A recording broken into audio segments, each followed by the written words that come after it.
Good morning, y'all. This is Dia Direct, and I am going beyond the studio. Lord have mercy. With none other than Mr. John Legend. And I've been waiting to say this. Good morning. Good morning, love. How you doing? You Hey, good? John. How you doing? I'm very good, Good. even Good. in the morning. Yes, yes. Are you a morning person? I can handle it in the morning. What can you handle in the morning? Listen to the song. All right, so John Legend. Yes, The name Legend, last name Legend. yes. Where did that come from? Do you aspire to be a legend? Yeah, And if so, what will your legacy be? it's an aspiration right now, but it was a nickname my friends started calling me because they thought I had that old school sound, Mhm. and they started calling me Legend, John Legend, and it stuck, Mhm. And I had to decide whether or not I was going to really use it as my stage name. I knew it was bold. I Mhm. knew some might even think it was arrogant, Mhm. but I was like, you know what? I'm gonna just spend my career trying to live up to that name. So that's what I'm doing right now. Now I'm 3 albums in, Mhm. and so far so good. Okay. So, if there were one thing that you would say you would want to leave behind as your legacy.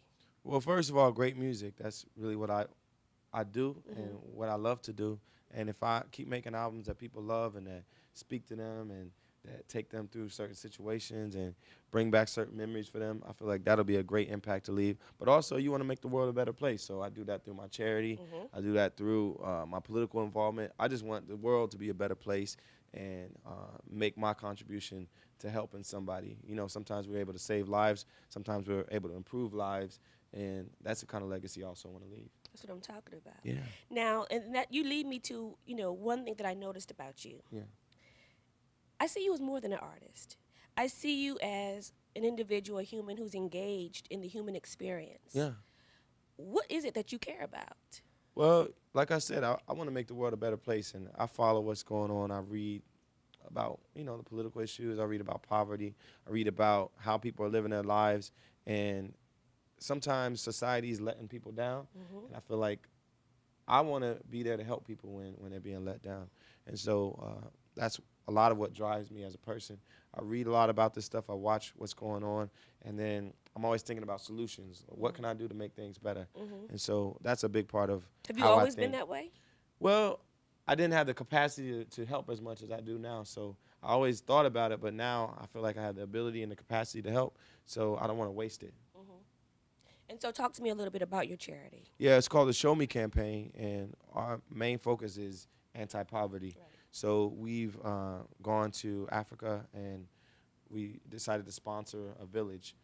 They're going through a program called the Millennium Villages Program, Okay. and we work with the people at the Millennium Villages to fund that particular village they're working with to help them get better agriculture so they can grow their own crops and make money off of the crops, to get better drinking water so they don't have to drink unhealthy, unsafe water, better health care so they don't have things like malaria to cripple them and kill them sometimes. AIDS kills them sometimes. We want to have better health care in their communities. We want to have better schools in their communities, and overall give them a chance to succeed because they haven't had that chance. They don't have the infrastructure, the things we take for granted, like going to a decent school, having decent water, having electricity, having all these basic things that we take for granted. They don't have it all in some of these remote villages in places like Tanzania and Ghana that I visited. And so we decided we're not going to let them slip away. We're not going to let them die. We're not going to let them suffer without us doing something about it.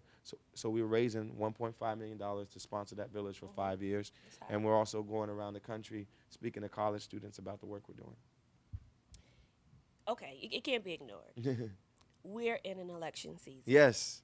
and you're Yes. you're that guy. You're that guy who likes that guy.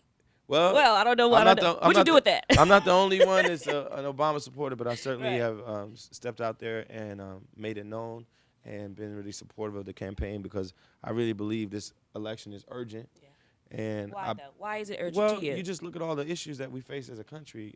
Right now, we're seeing the financial crisis, but a lot of regular folks have been having financial crisis for a while now, with Right. unemployment going up, Right. their wages going down, their real wages going down, the environment's falling apart, the energy crisis is affecting everybody. We got to go to war just to get enough gas, you know, and we need alternative energy. Mhm. So healthcare, No all doubt. these all these things that we need solved. And we don't have a president in office that is working on solving them right now, but we need somebody who is. And that's why I think we need to elect Barack Obama. And that's why I decided I wasn't going to sit on the sidelines for this election. I was going to get involved. I believe that Barack Obama is the right man to be elected, and I believe that the only way it's going to happen is if we get out and vote. So that's what I've been doing, focusing on getting people out to vote. I know Tom's doing the same thing. Getting out to vote is crucial. Yes. And for some people, it's the first start. Yeah. But then what? Well, you can volunteer. You can pay attention to what's going on. Also, don't just vote and then wait another 4 years. Right. Be involved. Make other politicians accountable. Make Barack accountable. Right. Just because he's one of us don't mean we just got to support whatever he does. Right. We got to make him accountable to the people. That's right. And so I think people should always be aware of what's going on because it affects our lives. And like I said before, politics is everybody's business. And it's something we all should be aware of and get involved as much as we can. Now, you know the holiday season is coming up Yes. soon. Yes. And like you said, we're in an economic time, but it's the season of giving. Absolutely. So tell me, what is the best gift you've ever given and the best gift you've ever received? Oh, wow. I don't know. In the season of giving, the spirit of it all. Well, see, I feel like the most important gifts I give are to my charity and to the work, to the people that really need it. Because, I give gifts to my family and to my loved ones. But, those are things, and everybody I give to already has things, And so the most I can do is give them my service to people that really need it and give them my time and my money to people who really need it. Best gift you ever received? Best gift I ever received. You know what? I like books. When somebody gets me a book, that actually is more impactful than anything else they can get me because, you can give me some clothes, I'll wear them, they'll get old.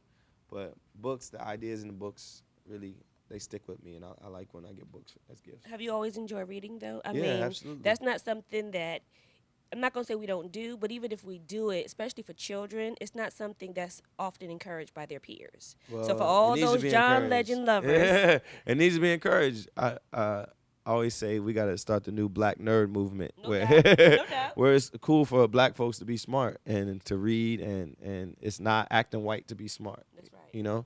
And so I'm encouraging that all the time now because I've seen studies that show that in black schools, smart kids are not popular, but in white schools, the smart kids are popular. No doubt. And so we got to change that trend because the only way we're going to improve ourselves is if we believe that being smart, being successful is something we aspire to and not something we laugh at or look down on. You know what my girlfriends and I say? We say that Barack is the new sexy. You know what I mean? It's like you can't dumb down anymore. Yeah, it's changing things. I think it really changes our aspirations. It changes what we expect of ourselves. And black men. Yeah, absolutely. And so I believe, and no matter what happens with this election, I believe that he's made being smart cool. He's made us aspire to being eloquent, to representing ourselves in a great way. And I think it's always going to have an impact on black men because they can see that there's somebody up there that they can look to who is really doing his thing, who's doing it the right way, who carries himself with elegance and grace, has a wonderful family, and really represents us well. I think that's a great thing. Good morning. Good morning, love. See, we start the way we end, and that's a good thing. Yes. John Legend, thank you so much. Thank you. For going beyond the studio with BlackAmericaWeb.com and Dia Direct. We appreciate you. Thank you. All right.